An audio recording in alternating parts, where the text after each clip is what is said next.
baasi tɛ yen kɔni. Alhamdulillah an bɛ Ala tando. I bɛ se k'a fɔ an ye jɔn honorable Jarasuba ye. Ne ye Jarasuba Mamadu ye, ne bɛ bɔ Jula région na Masigi kɔnɔ. Ok. Honorable o diyara n ye. An b'i fɔ k'i waleɲuman dɔn, y'an bisimila bi. An wulila ka s'i ma ka sababu kɛ an y'a ye k'a fɔ i yɔrɔ min député kɔrɔlen députéw la n'o ye Joyila mara ye précisément Fana ONG Alfaroukou ale ye so dɔ ta ka di yen kaw ma. So in kuma cayalen don bi kosɛbɛ tilali bolo kan. Honorable bɛ mun dɔn so ko in na, i bɛ se ka mun ɲɛfɔ an ye so ko in na honorable? Bisimila, n bɛ Ala barikada bi. N bɛ Ala barikada ka Ala tando parce que a ye bi se an ɲɛna. A ye fɛn dɔ k'an ye an b'a barikada. I ye ɲininka soko min na nin ye, so ni ɲɔgɔn ma kɛ Mali kɔnɔ fɔlɔ, k'a fɔ k'an bɛna so 100 jɔ k'a di mɔgɔw ma fu, a ma kɛ fɔlɔ. Donc ni Ala y'o kɛ o siɲɛ fɔlɔ kɛ, o bɛ taa se ne ma ne ka yɔrɔ dɔ la, n bɛ Ala barikada. Parce que arabu de ye a laɲini ka na anw fɛ yan Qatar. Olu ka danaya bɛ ONG Alfaroukou kan, n'o ka ɲɛmɔgɔ ne ye Kontaw ye. Konta ye mɔgɔ danaya mɔgɔba don.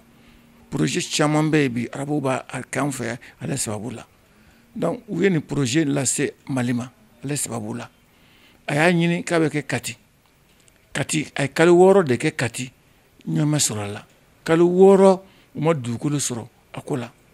Bon yanni ka na projet tiɲɛ ka bɔ yan ka taa jamana wɛrɛ la min ni Mali tɛ kelen ye ko parce que a dira Mali ma kalo 6 partenaire ka taa a gɛlɛya. Ne y'a kuma mɛn sira ma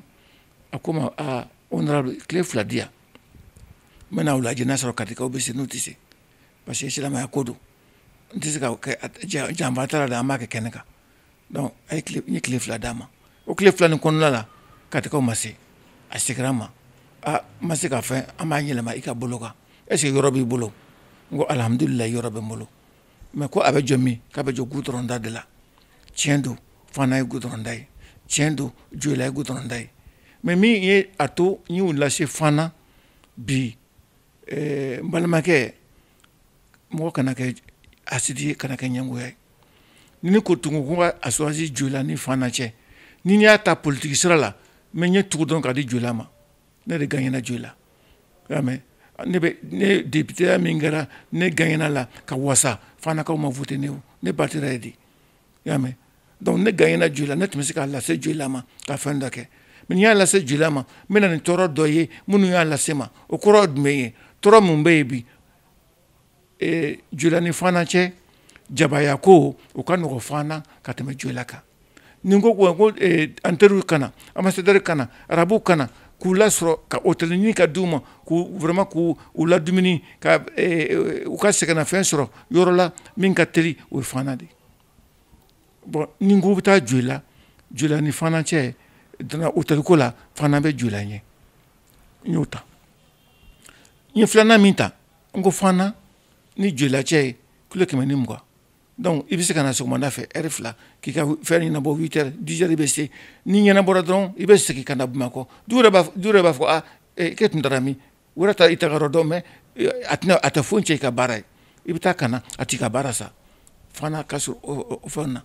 N'a fɔra o la o 2 bɛɛ bɛ Fana. A yɔrɔ ko a bɛ yen, logement ko bɛ yen, restauration ko ka nɔgɔ, vraiment aller retour ka nɔgɔ. Donc su tɛ ko i la ko ne ka pan Fana kunna ka taa di Joyila ma. Joyila dun ne ka yɔrɔ ye, Joyila dun bɛɛ bɛ Jarasuba fɛ. Donc o ye ne tun y'a kɛ politique ko ye. O de y'a to o daminɛ na n m'a kɛ politique ko ye. N y'a kɛ nin dira Mali ma Ala kama, cɛ dɔ de y'a di Mali ma Ala kama k'a bɛna jɔ. O Ala kelen kosɔn. Donc mɔgɔ minnu bɛ sɔrɔ Joyila ou bien Masigi ne yɛrɛ ye wolodugu ye, mɔgɔ minnu bɛ sɔrɔ yen n'o ye sendanya ye, o sendanya kelenw bɛ sɔrɔ Fana. Mun na n t'a kɛ Fana? Fana Mali jɔ ye, Fana Joyila jɔ ye. O de y'a to n y'a ɲɛfɔ Kontaw ye, an dara Fana, n ye Fana dugutigi wele, ka Joyila préfet wele, ka Fana maire wele. N ko a ye yɔrɔ dɔ d'an ma n'an bɛ se ka vraiment so nin jɔ yɔrɔ min na. Mais a y'a kɛ yɔrɔ ye, maaw ka yɔrɔ tɛ yɔrɔ min na. An kana taa baga mɔgɔ ma. An kana taa baga mɔgɔ si ma i ka yɔrɔ la k'i ka yɔrɔ minɛ i la. Yɔrɔ mɔgɔ min tɛ dɔn. Dugutigi taara yɔrɔ dɔ yira ko nin mɔgɔ si tɛ yan. Mais jamana ka logement sociaux kan ka jɔ yɔrɔ min na o kɛnɛ dɔ don. Sinon anw dugutila anw y'a di jamana ma, État ma, donc état bɛ na logement sociaux jɔ i m'a ye a ye du filɛ nin ye o jɔlen filɛ nin ye o logement sociaux de l'état ye olu de jɔra ye i y'a ye donc nin kɛnɛ tɔ nin bɛɛ o ye état ka bolo kan kɔni mɔgɔ ka yɔrɔ t'a la anw ka yɔrɔ t'a la n'a tun sera ka sɔrɔ a ka di ne ye an ko alihamudulilayi a kɛra préfet ɲɛna a kɛra maire ɲɛna o y'a sɔrɔ a waati la ministre Konate Amadu ala ka hinɛ la bi aw tun bɛ yen an y'a ladi c'était le ministre du développement social Bachili était le ministre du domaine de l'urbanisme Mamadi Bachili donc an y'a fila bɛɛ wele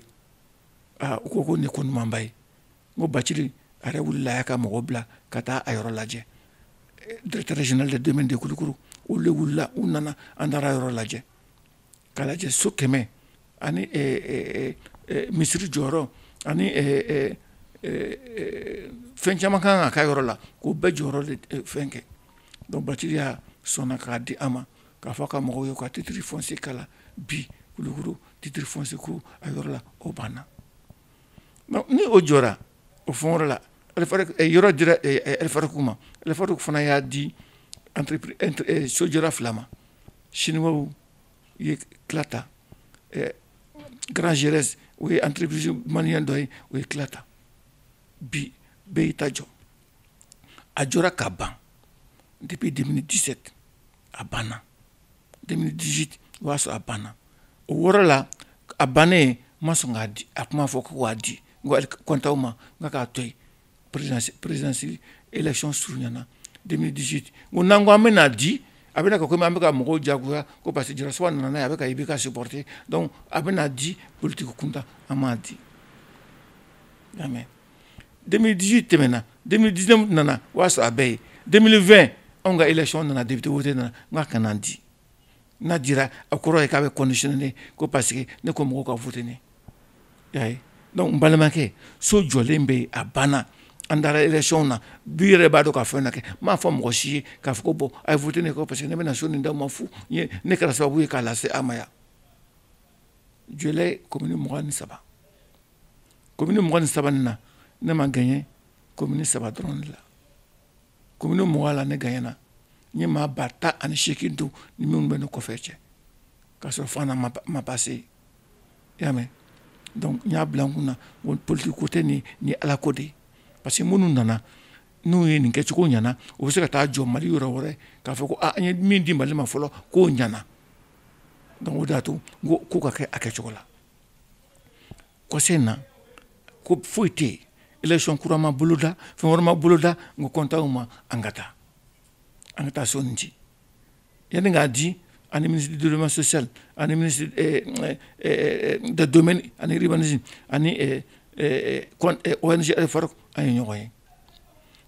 ye an ye mun fɔ an ye ka critère kɛ critère fɔlɔ o fɔlɔw de ye den minnu bɛ yen n'u fa n'u baw sara donc n'olu bɛ yen ko an k'o lajɛ olu k'a sɔrɔ minnu bɛ yen fana n'olu ye veuve ye n'u cɛw sara muso minnu bɛ yen n'u cɛw sara ka fɛn dɔ kɛ cogoya t'u bolo du foyi t'u bolo donc an k'o lajɛ donc an ka a fɛn kɛ sabanan an k'a lajɛ fana ji ye minnu ka yɔrɔ tiɲɛ ni yɔrɔ t'u bolo ni u degula inondation ni fɛn wɛrɛw la an k'olu fɛn kɛ naaninan du bɛ yen fana u faw taara kɛlɛ la u faw tora kɛlɛ la victime de guerre o kɛra naaninan ye a duurunan o kɛra mun ye ko les responsables religieux comme a bɔra silamɛ jamana kan donc responsable religieux o kɔrɔ ye di wajilikɛla alimamu o kan ka ye ko parce que k'u bɛna misiri jɔ ye n'o jɔra ye donc au moins o seliba dɔ ka sɔrɔ jamana donc minnu bɛ se ka ni kalama bɛ yen o dɔ ka sɔrɔ jamana les responsables religieux o de sɛbɛnnen don a la critère dɔ bɛ yen an bɛɛ nana ɲɔgɔn ye o kɔnɔ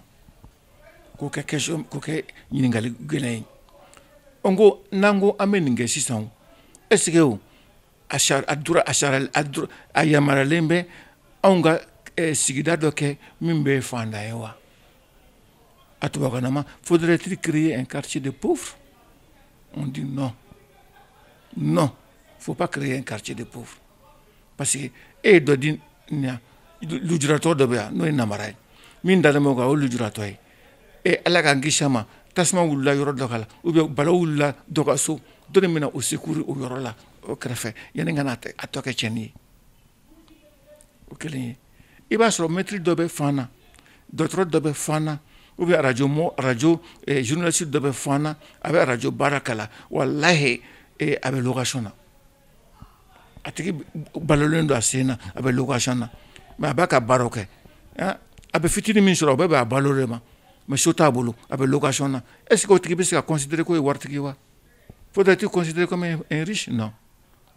an k'o kelen kelenninw yira kɔnɔ k'o tɛ kojugu ye donc critères kɛra tan critères kɛlen o cogo la mairie nana dugutigilakaw fan na société civile min bɛ fan na k'a fɔ musow ka représentant min bɛ fan na denmisɛnninw ka représentant min bɛ yen ani service technique n'o ye domaine ye n'o ye urbanisme ye ni o ye commissariat ye n'o ye gendarmerie ye n'o ye protection civile ye n'o ye fana ye gardiw ye i y'a mɛn olu de bɛɛ tun bɛ commission na mɔgɔ si tun tɛ commission na n'o responsable tun tɛ fan na ne ni ONG FRQ bɔra yan an taara u sigi commission sigi commission minnu critères filɛ nin a y'a lajɛ donc a b'o critères ta ka tila k'a fɔ arajo la ka réunion baw kɛ maa maa bɛ nin kɔnɔna la i bɛ se ka i ka demande kɛ ka na déposer développement social la appel lancera caman nana i ka demande déposer développement social la commission u bɛna dépouillement kɛ wa a ye dépouillement kɛ ni min na ka kan ni min na ka kan a bɛ hakili to la min critère min bɛ yen min ka gɛlɛn kosɛbɛ so bɛ mɔgɔ min bolo o de ka gɛlɛn ni so b'i bolo mais ni so t'i bolo mais so tɛ e bolo e bɛ location na parce que o kɔrɔ ko se tɛ e ye i y'a mɛn mais hali n'a sɔrɔ i ka kɛnɛ nin na k'a fɔ ko e dɔrɔnlen taara o ye nkalon ye a y'a lajɛ a bɛ se ka dilan cogo min na donc dans la loi dans la constitution il faut jamais créer un quartier de pauvres n'o kɛra donc ces droits là o maa si tɛ se k'o kɛ ko ni balawu y'o sɔrɔ o kɔrɔ ko a y'a dabɔ kama c'est comme quelqu'un qui est en insécurité ou qui est en difficulté i tɛmɛna la i m'a secourir o ye infraction dɔ de donc ni an y'o yɔrɔ ye o y'u ka dépouillement kɛ maa 85 o de tun kan ka taa tɔ 15 so tɔ 15 o dira Alifariku ma u k'u ka mɔgɔ bila ye o kɛra sariya ye donc 15 an ye min f'u ɲɛna 1 2 3 4 5 o Alifariku ye 6 7 8 9 10 o Alifariku ye a kun ye Alifariku kana tugutugu ɲɔgɔn na olu ka 15 kana tugutugu ɲɔgɔn na donc chaque 15 la chaque 5 Alifariku ka kelen ka kɛ chaque 5 Alifariku ka kelen ka kɛ donc en sera 75 la Alifariku ka 15 banna 75 au niveau là donc Fanakaw ye 85 ni ta donc n balimakɛ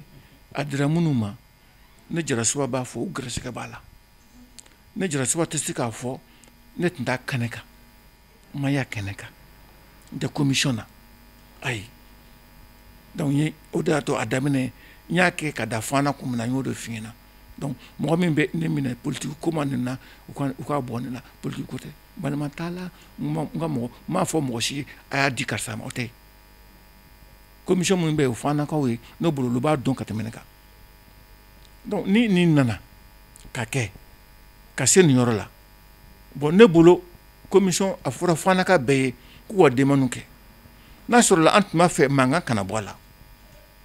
ne tun bɛ Fana ne sigilen bɛ yen ne tun bɛna fɔ commission ye a y'a hakili to karisa la ou bien a y'a hakili to Jarasuba ni ONG mɔgɔw ye fɛn min fɔ a y'a kɛ a kɛcogo la an kɔni bɛna a ɲini a k'o kɛ i y'a mɛn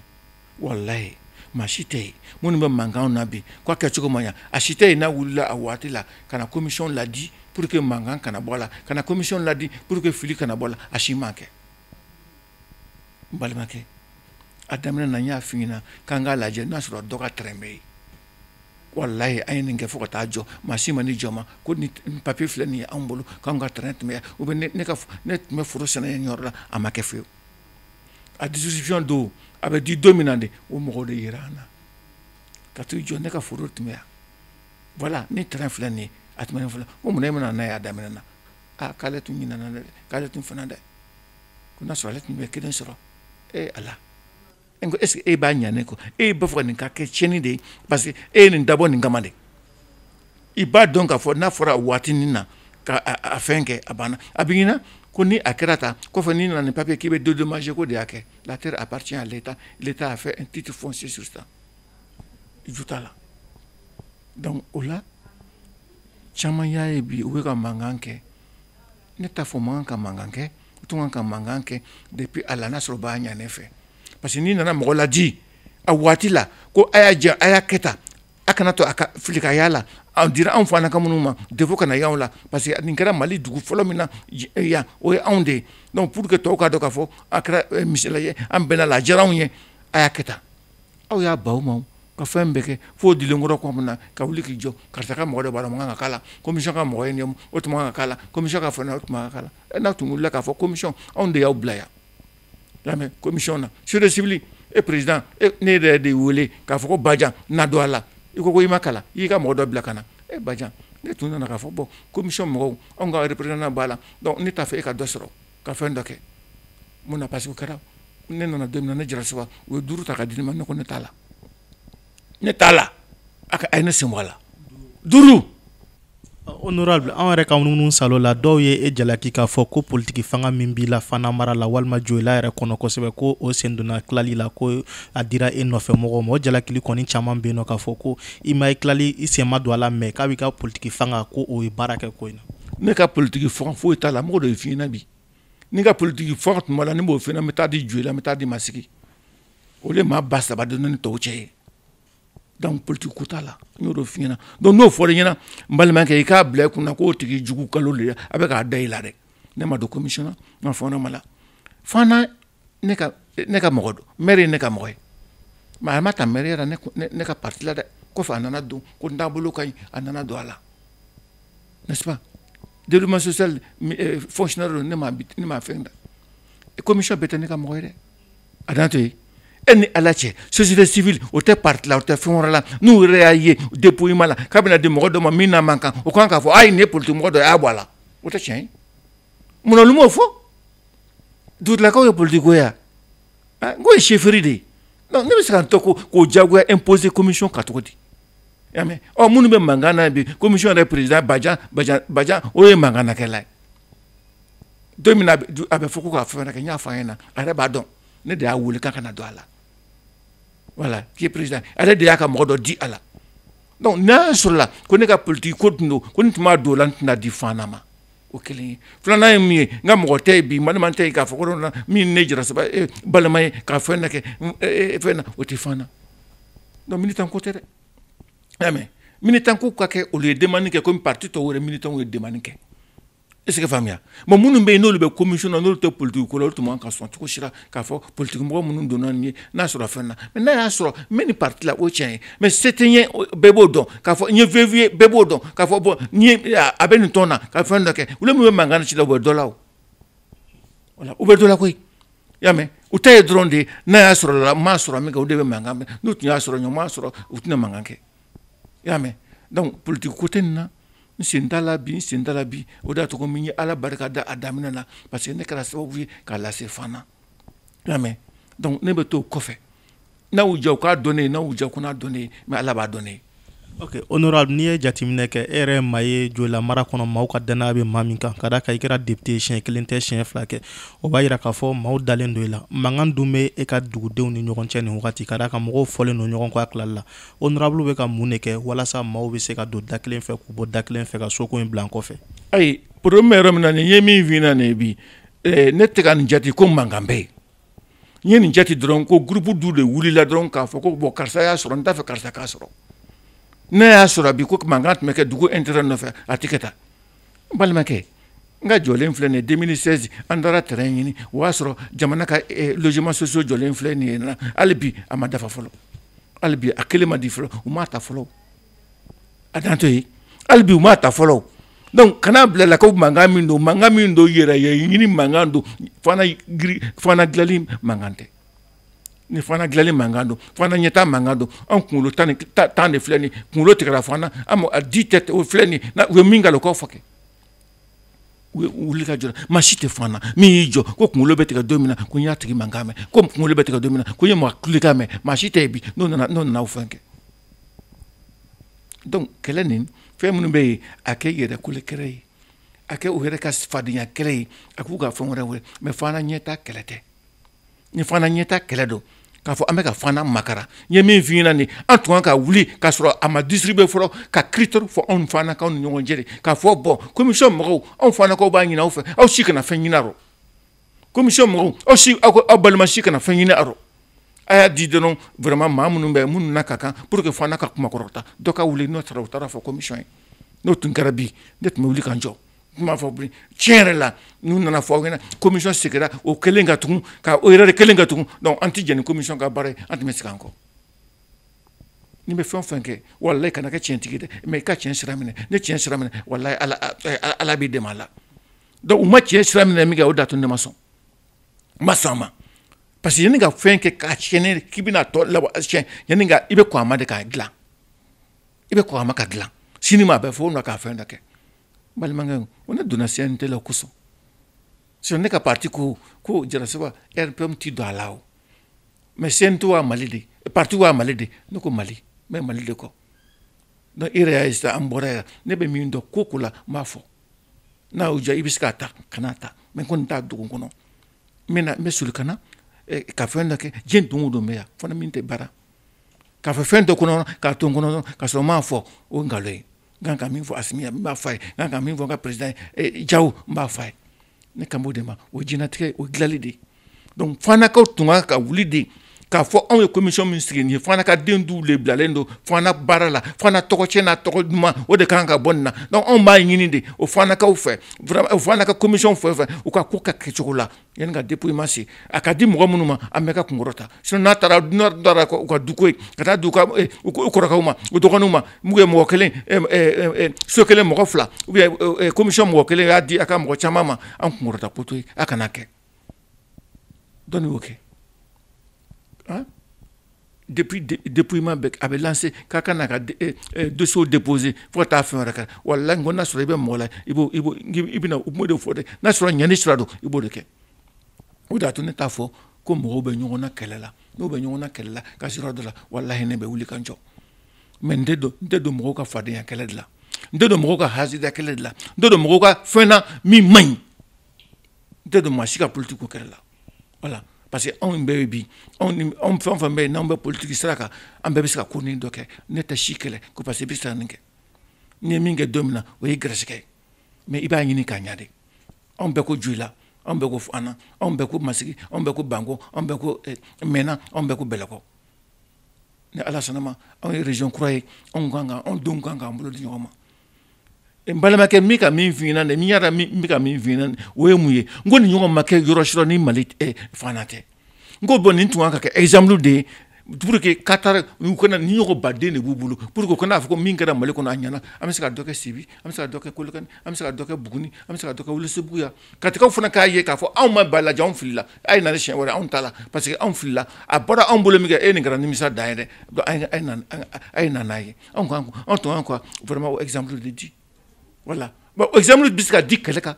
ko groupe de bɛ wuli aw bɛna comptable voir groupe de bɛ wuli aw bɛ taa gouverneur voir k'a fɔ karisa de y'a sɔrɔ o ye nin ye o de bɛ commission mɔgɔ ka dɔ balima o ye karisa de y'a sɔrɔ o ye RPM ye karisa de y'a sɔrɔ munna parti minnu b'a la o t'o tɔgɔ fɔ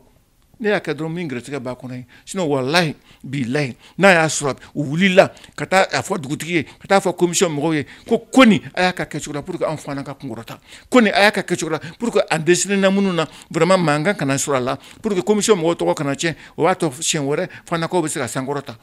ko fɔ commission mɔgɔw ye ko bila commission mɔgɔw ka sigi o fɛn wɛrɛ kan an tun bɛ segin a kan tugun an tun bɛ segin a kan mais n'o ma kɛ e bɛna mankan ci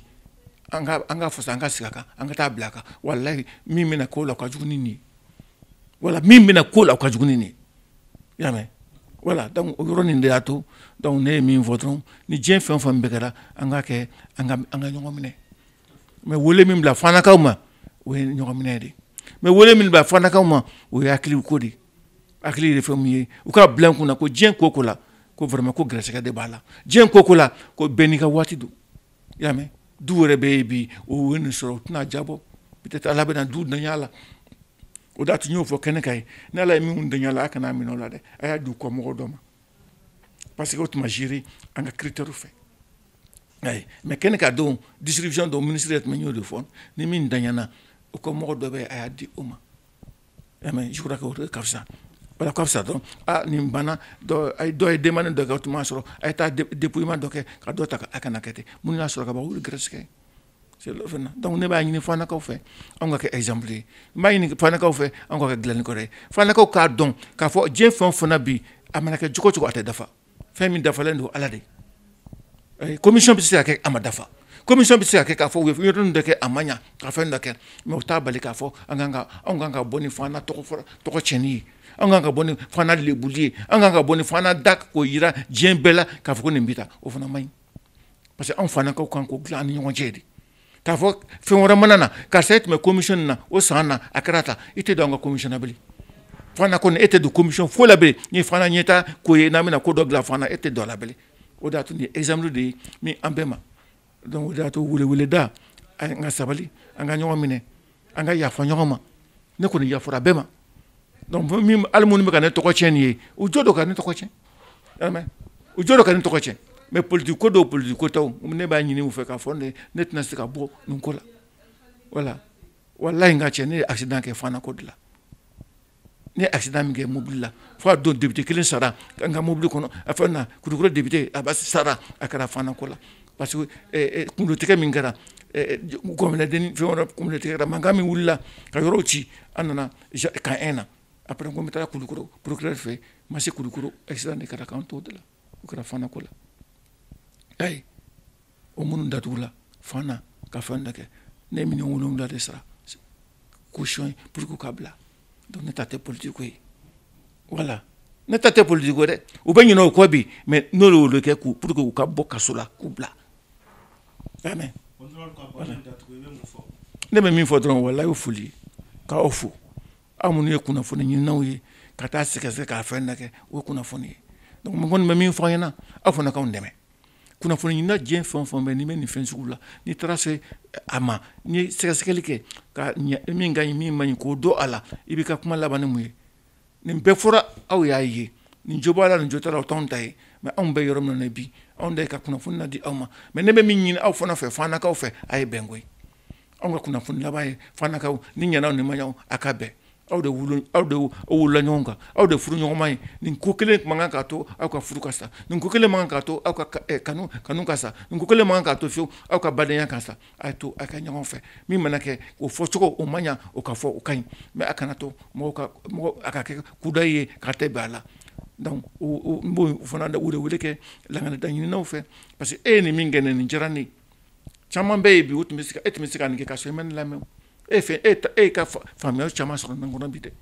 yame ne akada fana kumna ali fana ka duto yame no de fina na so ne nyongo nda di fana ma fo fana ka ne batire mitana juila gutro be ko yame ma gutro o kajare yayi do ka fana kuna minute me fola pourtant mun ma pana fana kuna kana na juila yame mun mana na mara ko abe jatila ko kelende yame mara ko gudronte ya voilà mais jatila hotel teo mais hotel mi be fana bi hotel juela ko ne ka pa okuna kata na bele ko bien masiki ou bien juela voilà ko roy ni politique do ala donc ni on ni de politique do ala donc ne ka wure anga be anga maligirwa vraiment anga laje anga ke enyere parce que ni mu ye wati mina be ayre malien be wuli ko anga yereta anga yereta anga son ka wuli ka nga ko ta yere ba ere mi bika sigida ni yere lay na wora ma yere ta ko tien fo yona me ka kala ka bara to continue fa bo ke kele fo kele bambali aka kele fa bena nyongo lebu ala kan kishoma donc ne kon dai fuli vraiment ko fu ka fana ka fu ka fa fo mai sindu na ko befu munu me bi no dimino no ma famia ko se ko ambeka je kambulo nyongo mo pour que vraiment fana nyeta abena ka cercle sini anyeta to femi mena kala ala ka na fatana sa ambema akto ben ka salama